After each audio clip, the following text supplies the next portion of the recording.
අද දිනයට අදාළ කාලගුණ අනාවැකය කාලගුණ විද්‍යා දෙපාර්තමේන්තුව විසින් අද උදෑසන 5:30ට නිකුත් කරලා තියෙනවා.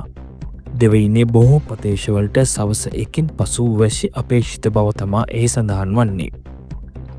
ඌව දකුණ සපුරකමුව සහ මධ්‍යම පළාත්වලටත් අම්පාර සහ මඩකලපුව දිස්ත්‍රික්කවලටත් ඇතැම් ස්ථානවලට මිලිමීටර 75ට වැඩි තරමක තද වැසි ඇතිවිය හැකි බව තමා එහි සඳහන් වන්නේ. ත්‍රිකුණාමල දිස්ත්‍රික්කයේ උදෑසන කාලයේදීත් වැසි ඇතිවිය හැක.